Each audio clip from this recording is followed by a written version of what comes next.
passamos então à leitura de um breve currículo da Raquel Verdenassi, que é formada em Comunicação Social, Jornalismo pela PUC de Campinas e pós-graduada em Administração e Marketing do Esporte pela ESPM.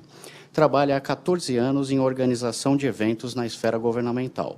Foi superintendente de comunicação da CDHU, Companhia de Desenvolvimento Habitacional Urbano do Estado de São Paulo, diretora de eventos e diretora de ações estratégicas da SP Tours, participando da organização do Carnaval de São Paulo, da virada cultural e da visita do Papa Bento XVI.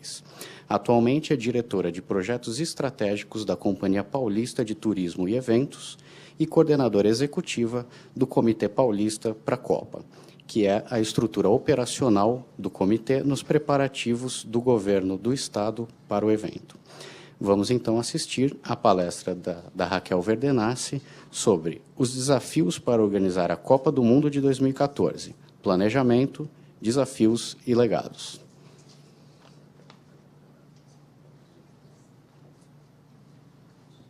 Obrigada, é uma satisfação enorme estar aqui, representando o Comitê Paulista, na oportunidade de compartilhar, não só com vocês que vieram hoje aqui prestigiar essa... Acho que todo mundo tem interesse em Copa do Mundo, né? Alguém torce aqui para algum time? Tem algum corintiano? Minoria? Não acredito. Vou passar, então, pelo São Paulo. Palmeiras. Na internet não dá ainda para verificar, né? Mas, enfim, é realmente uma satisfação para o governo do Estado de São Paulo poder compartilhar os desafios e oportunidades na organização desse mega evento. Queria agradecer o anfitrião Carlos Aguiar, né, e agradecer pelo convite, Roberto Aguni, nosso coordenador de inovação do governo de São Paulo, e sou sua fã, Aguni, obrigada e parabéns pelo seu trabalho. O João Viel, vice-presidente do Sinaenco, parceiro aí desde o início da candidatura do Estado de São Paulo para a organização da Copa do Mundo, né, e editaram um material muito importante na época, no início dos preparativos de São Paulo para a Copa, com um retrato aí, um raio-x do Brasil, numa publicação chamada Vitrine ou Vidraça. Não sei quantos de vocês tiveram a oportunidade de ler, num diagnóstico muito importante daquilo que a gente tinha que enfrentar para bem organizar um evento dessa magnitude. E eu queria, saudando a Melissa, da área de operações do metrô, e o Major Turato, saudando vocês, cumprimentar e dar um bom dia oficialmente a todos vocês que vieram aqui até o auditório da Fundap, prestigiar esse nosso encontro. E todos vocês que nos acompanham pela internet. Bom, a gente está a menos de 100 dias, há quase 100 dias do pontapé inicial da Copa do Mundo no estádio do Corinthians, em Itaquera, e a gente vem compartilhar, então, como a gente vem se organizando para receber esse mega evento. De acordo com o convite que nos foi feito, nós estaremos aqui nos próximos 4 encontros. Então, a gente dividiu um pouco esses preparativos em algumas etapas, que é o que a gente vai compartilhar com vocês. No encontro de hoje, a gente vai falar dos desafios da organização, do ponto de vista do poder público. Na segunda edição, a gente fala dos municípios paulistas em campo, uma ação completamente estratégica do governo do Estado de São Paulo para ampliar a participação, para que a gente não tenha a ilusão que a Copa do Mundo será ali realizada só em Itaquera, na zona leste da capital, como fazer com que os municípios participem efetivamente.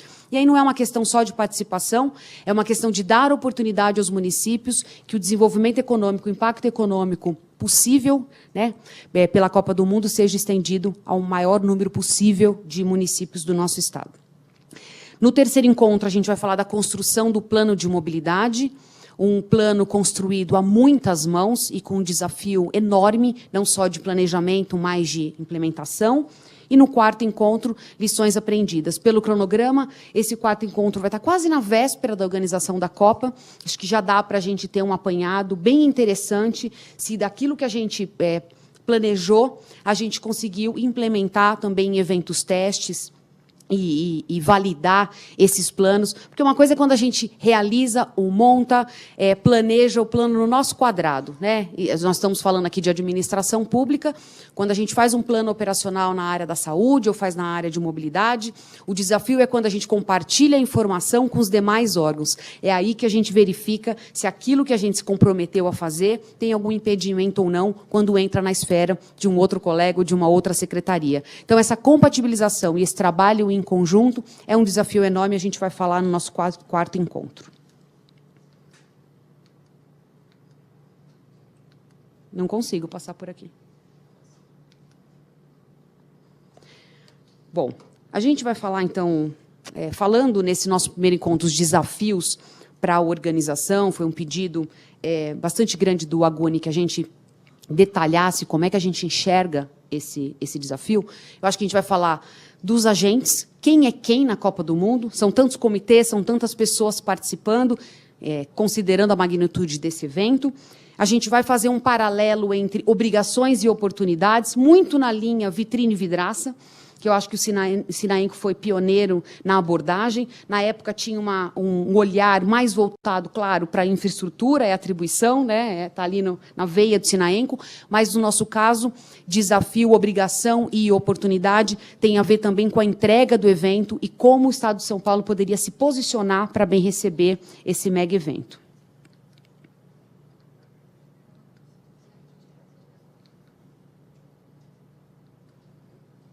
Passou. Passou, se puder voltar. Obrigada. Bom, quem realiza a Copa do Mundo? Então, a essa altura do campeonato, né, vou ser bem rápida nisso, que eu acho que todo mundo já sabe. Então, a gente tem como um agente importante a FIFA, detentora dos direitos, né, proprietária desse evento, responsável por toda aí a organização do que acontece dentro do campo. Então, no estádio, ali, a gestão toda é da FIFA. E a FIFA tem como seu braço operacional no Brasil o Comitê Organizador Local, sede no Rio de Janeiro e agora com equipes técnicas espalhadas em todas as sedes da Copa do Mundo. Temos o governo federal, que é responsável por entregar as garantias governamentais que foram feitas lá na época da candidatura, e isso em relação à mobilidade, à saúde, isenção de tributos e uma série de outras responsabilidades. Temos o governo do Estado de São Paulo e a Prefeitura também com responsabilidades principalmente relacionadas à entrega de infraestrutura de apoio para a plena realização desse evento. E temos em São Paulo o Corinthians, o Clube Corinthians, que se responsabilizou pela construção de um estádio compatível com a nossa expectativa de receber a abertura da Copa do Mundo. Acho que todos acompanharam aí essa nossa trajetória.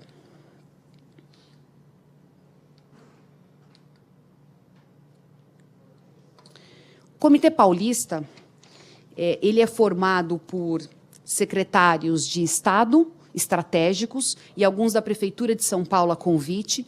Ele é coordenado pelo secretário de Estado de Planejamento e Desenvolvimento Regional, secretário Júlio Semeghini, e nós temos uma função executiva aí de ser o braço operacional desse comitê, num papel de articulação, de verificação de legado, de integração das ações, de acompanhamento dos planos operacionais, de azucrinar as secretarias para que elas lembrem que a Copa do Mundo acontece em junho de 2014, quando, é claro, as secretarias têm ali um regime de urgência diária, né, que nem sempre ali pauta a Copa do Mundo, não faz parte da rotina das secretarias e dos órgãos da administração, como faz parte da nossa rotina. Então, de vez em quando, a gente tem que lembrar aí que a gente tem que passar essas demandas da Copa do Mundo também fazendo parte do dia a dia de cada secretaria e cada demanda de entrega. A gente não começa a organizar a Copa do Mundo em maio, em junho, são anos de trabalho, foram já anos de trabalho, a gente está numa reta final aí de entrega. Como a gente diz quando a gente vai compartilhar a informação, que agora não é hora da gente inventar mais nada, agora é hora da gente entregar aquilo que a gente se prontificou a fazer, se preparou, planejou, e é assim que a gente vai realizar um grande evento na cidade de São Paulo. A cidade de São Paulo ela vai receber 6 jogos, como todos sabem, mas é só para compartilhar como é que a gente enxerga essa tabela dos jogos, e aí isso tem um impacto muito grande na elaboração do plano de mobilidade.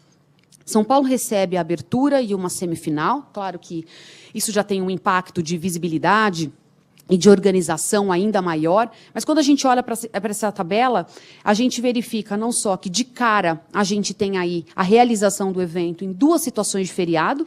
Então, a gente tem Corpus Christi, feriado nacional, e 9 de julho, que é uma semifinal, que também é feriado no estado de São Paulo.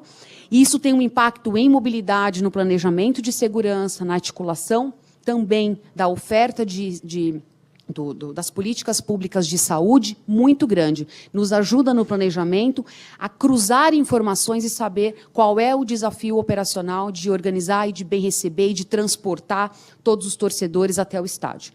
Notamos também a relação que nós temos com os horários de realização desses jogos, que o horário do jogo não coincide com o nosso horário do rush. Né? A gente precisa ter um olhar muito frio para a organização da Copa do Mundo na Zona Leste, enxergando qual é a oferta de transporte público que nós temos e verificando que, por esses jogos não acontecerem e não coincidirem com o nosso horário do rush, a nossa oferta de transporte é suficiente, sim, para a gente levar 65 mil torcedores para lá.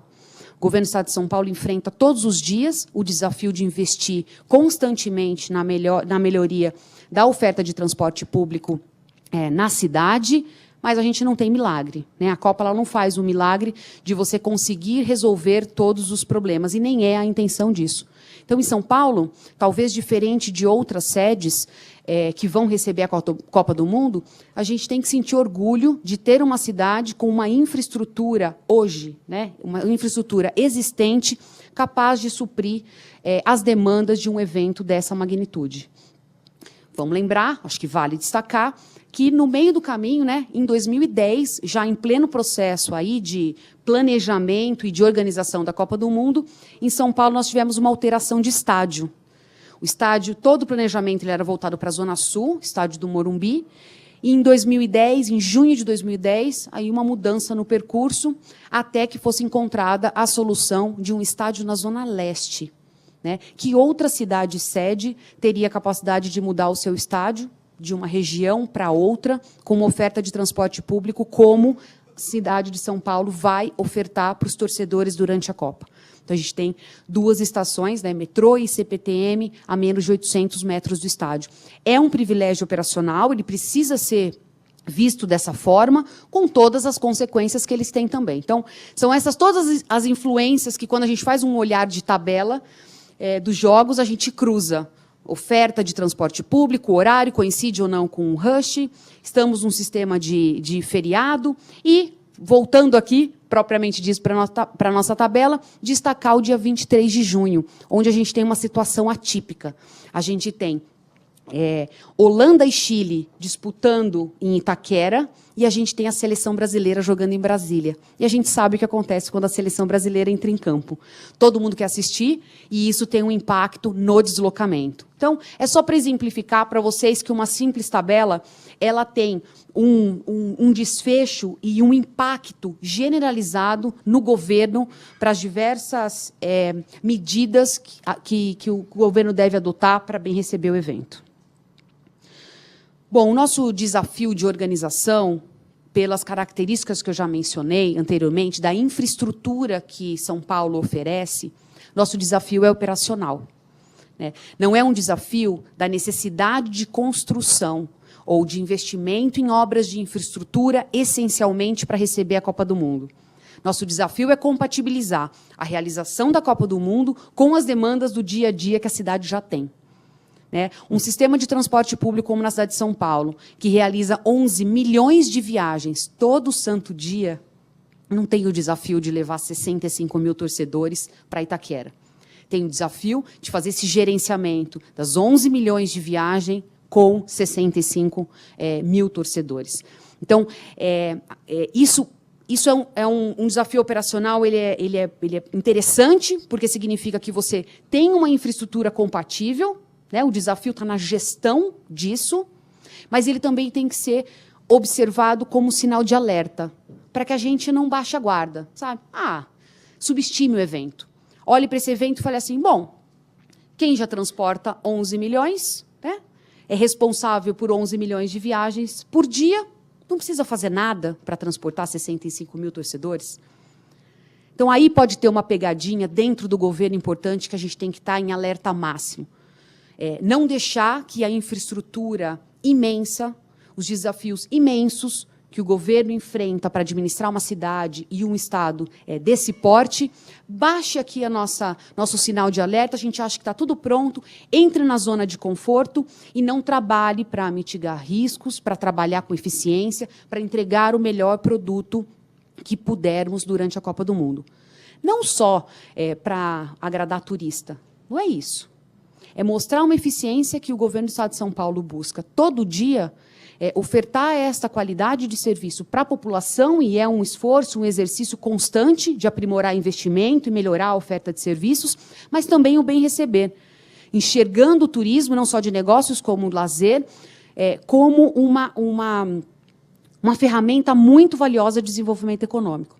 Só entendendo o turismo assim é que vale a pena a gente investir em eventos e em outras atividades que aumente o fluxo de visitantes na cidade e que deixe aqui os recursos para que a locomotiva, né, do Brasil continue aí na velocidade esperada. Queria destacar também essa compatibilização entre a pauta da Copa e a rotina. Citei isso brevemente no começo da apresentação. Não é fácil, né? Se for para a gente destacar um desafio, como pautar as secretarias em relação a essa demanda de Copa do Mundo. Imagina o que foi quando a gente falava lá em 2010 de organização da Copa em 2014, tendo as secretarias com problemas diários no mês seguinte, 2 meses depois, no máximo 1 ano. Falar em governo de projetos tão mais à frente, que não fazem parte de um problema ou de uma rotina, que não paute ali todo dia uma entrega, é um desafio bastante grande. Acho que a gente foi ganhando corpo, construindo relações, as pessoas entrando cada vez mais em campo, entendendo, percebendo a importância da gente se preparar e trabalhar em conjunto. Não que isso seja realmente uma tarefa fácil. Acho que cada um vive isso no seu dia a dia. Tudo as urgências diárias, né? A gente vai falar da Copa em 2014, a Copa chegou, 2014 chegou, daqui a pouco, então a gente está falando menos de quase 100 dias da Copa, está aí para entrega, então agora ficou mais fácil. Esse senso de urgência agora que tem que entregar a Copa está mais latente, mas nem sempre foi assim. Então, queria destacar e compartilhar de uma maneira muito franca com vocês isso que a gente foi tentando trabalhar no comitê, com reuniões periódicas, compartilhando as informações que a gente recebia do comitê organizador e construindo, aos poucos, esses planos operacionais e tentando aí interligar, garantir que essa interface aconteceria nas diversas áreas. E o que eu vou destacar hoje, vai ser tema dos nossos próximos encontros, é essa questão, esse mix, esse contraponto entre o que é obrigação e o que é oportunidade para o governo do Estado de São Paulo na realização da Copa. Como obrigação, se a gente for olhar muito friamente, o que o governo do Estado de São Paulo tinha que ter, ou o que São Paulo, melhor ainda, o que São Paulo tinha que ter para organizar a Copa, a gente podia parar aqui nesse slide, tá? A gente precisava de um estádio compatível com as expectativas da cidade. Então, se a gente queria abrir a Copa do Mundo, a gente precisava de um estádio de capacidade líquida de 60 mil torcedores. O estádio do Corinthians se responsabilizou por fazer esse estádio, está lá construindo, a gente teve um incidente, claro, importante, um impacto no cronograma, todo mundo trabalhando muito para buscar e a gente entregar em abril o estádio. Em relação à mobilidade, há uma intervenção importantíssima do governo do Estado de São Paulo, em parceria com a Prefeitura, de investimento em 5 intervenções viárias, mudando completamente a microacessibilidade naquela região. E são intervenções da ordem de mais de 500 milhões de reais, que ajudarão, sim, a operação durante a Copa do Mundo, mas tem um impacto na região pós-Copa muito mais importante. A circulação da Copa ela é muito mais controlada, ajuda. Então, o plano operacional de mobilidade vai lá e considera o viário que ele pode contar para criar suas rotas, seus acessos, etc. Mas, no pós-Copa, a gente está garantindo uma conexão norte e sul num bairro dividido sobre trilhos que simplesmente não existia. Então, essa é a forma do governo do Estado de São Paulo olhar para o evento Copa do Mundo, observar quais são os investimentos que podem ser acelerados, que puderam ser acelerados, implementá-los, olhando para o pós-Copa, mais ainda do que a operação propriamente dita da Copa. A gente vai falar isso no próximo encontro, porque o acesso prioritário do torcedor para o estádio do Corinthians durante a Copa será pela rede metroferroviária. Então, não haverá qualquer tipo de estímulo à ida com carro para o estádio, exceto os veículos credenciados, que já terão seus estacionamentos pré-determinados, e a gente vai falar mais adiante. Um outro item importante diz respeito à segurança, então era obrigação que a gente entregasse toda a infraestrutura necessária para garantir a segurança dos torcedores, assim como o governo investe todo dia para garantir do cidadão, e também o apoio à rede pública de saúde, também em parceria com a prefeitura. Poderíamos parar aqui, tá? Como obrigação. Tá fácil? Só nesse slide já daria um trabalho danado, e dá, e ele tem que ser encarado com muita seriedade, enxergar como podemos oferecer a melhor qualidade de serviços possível. Mas o Estado de São Paulo não quis parar por aqui, não.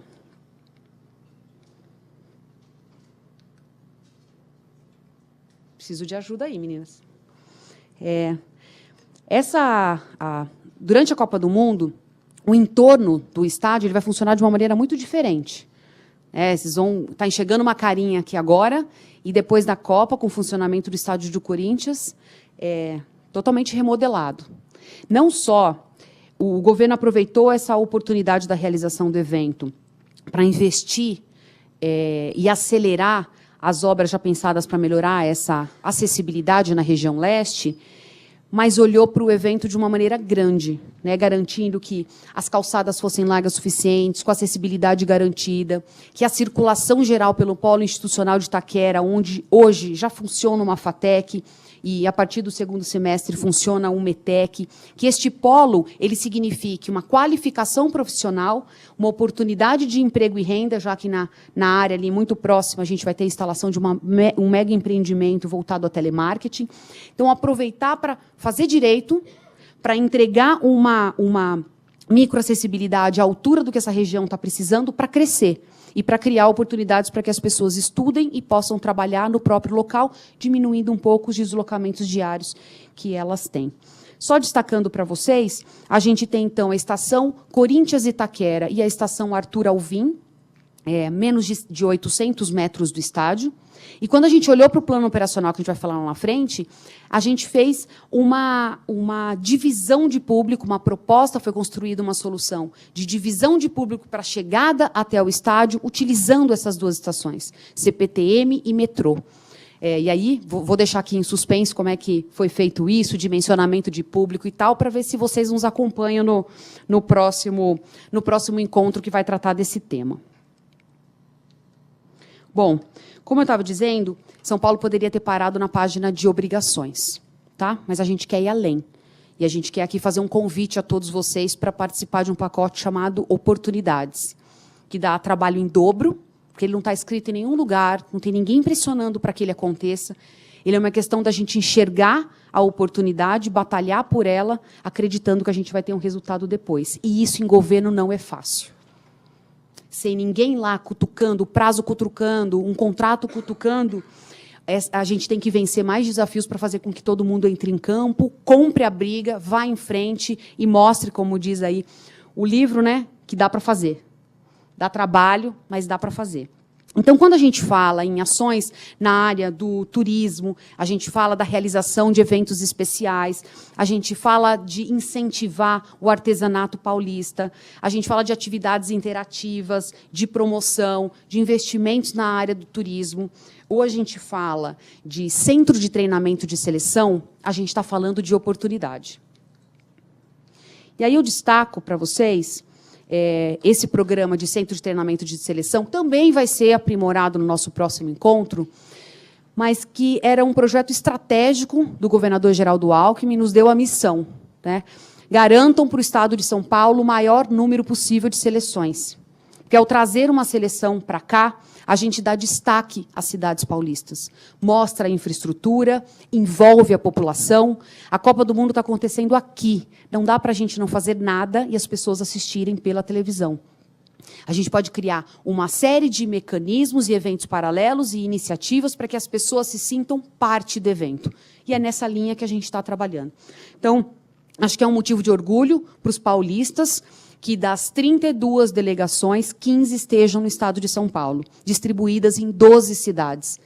12, porque 3 cidades de São Paulo ainda conseguiram emplacar 2 delegações. Então, só para destacar, Campinas, Santos e Itu.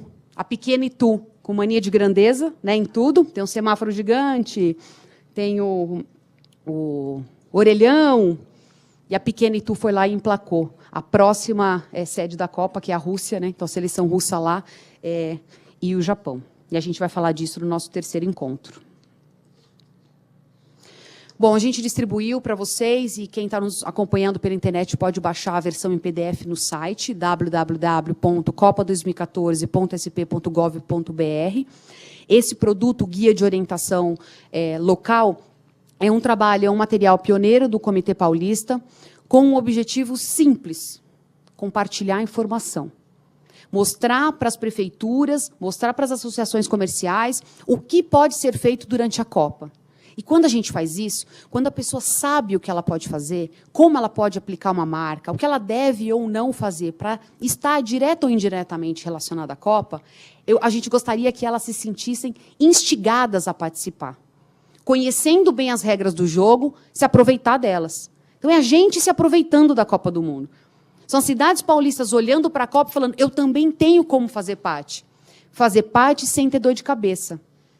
Como a gente falou lá atrás, a Copa é um evento privado, tem dono é a FIFA. Ainda que o Brasil, né, seja o maior vencedor do troféu, dessa competição, a gente não pode se apropriar do evento. Então, a gente não pode se apropriar do mascote, se apropriar do nome, ficar usando, aplicando nas nossas vitrines, nas decorações da cidade, etc. Tem regras esse jogo.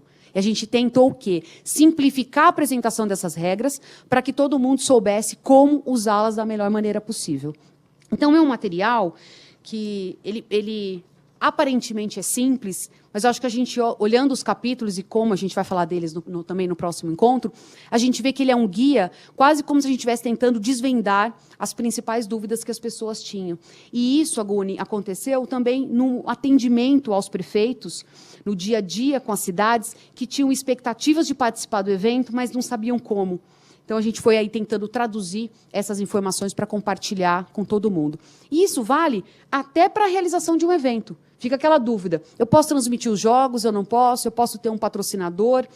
E a hora era essa, né? Que a gente, com antecedência, orientasse bem as cidades e cutucasse a iniciativa privada para entender a regra do jogo e conseguir fazer. E levando em consideração também a governo.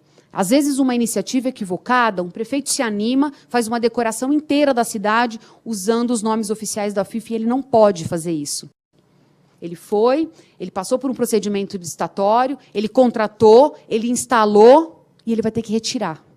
A dor de cabeça, fora as demais consequências administrativas, de ter que guardar um material onde o dinheiro público foi investido, né, é isso que a gente tenta evitar.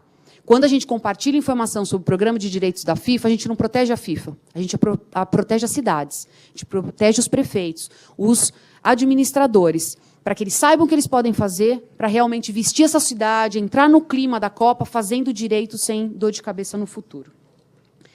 Queria compartilhar também algumas iniciativas de promoção que estão em curso.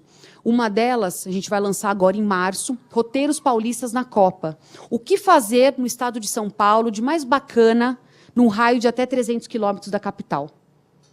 Para mostrar que o estado de São Paulo, a gente trabalha muito, mas a gente também se diverte. A gente também tem praia, a gente tem turismo de aventura, a gente tem uma gastronomia sensacional, a gente tem história. E a Copa do Mundo, ela significa uma plataforma muito poderosa de promoção. E é isso que a gente tem que aproveitar. Olhar para a Copa, cidades de qualquer tamanho, olhar os seus atrativos e falar, eu tenho a chance aqui de me promover, mostrar o que eu tenho de melhor. Então, como o olhar do mundo está aqui, a gente precisa aproveitar isso. Né? Organizar as nossas informações, os nossos atrativos, sem inventar roda, é o que existe, é o que está consolidado, é o que está estruturado, e apresentar. No mínimo, para as pessoas saberem que o nosso destino, o nosso atrativo turístico existe. E tomara que também visitando, ou nessa Copa, ou futuramente numa próxima visita ao Brasil. A gente vai falar também no nosso terceiro encontro. Outros projetos especiais que a gente está tocando. Um é o projeto 4KM, que vai ser a maior intervenção de grafite da América Latina. Uma intervenção em parceria com o metrô de São Paulo. Serão 4 quilômetros de intervenção, de pintura dos muros, ali na Radial Leste, zona leste de São Paulo, a caminho do estádio. Uma homenagem a São Paulo, à torcida, uma homenagem ao futebol, uma intervenção urbana para deixar mais colorido e mais alegre aquele caminho de todo dia. E como o trânsito na Radial ele anda devagarinho, é bom porque a cada dia, uma paradinha que a pessoa dá lá, ela vai conseguir prestigiar uma parte do desenho e curtir. E a gente está muito feliz que esse projeto vai ganhar aí os muros do metrô no próximo mês. E a gente também tem um outro projeto chamado SP Parade. Então, naquela linha lá, não tem exposição? Da Mônica, da Vaquinha. Então, a gente também tem esculturas em fibra que serão espalhadas por algumas cidades estratégicas do Estado, customizadas em 3 formatos. Aí a gente tem a chuteira, uma bola de futebol, e a gente tem também um logo, um mapa do Estado de São Paulo estilizado, que vai estar fazendo uma homenagem às seleções, às 15 delegações que o Estado de São Paulo vai receber. Podem parecer iniciativas pequenas. A gente tem que somar iniciativas para as pessoas se envolverem. Quando a gente abre uma oportunidade dessa, como é a de grafite, a gente está convidando mais de 70 artistas para entrar no processo.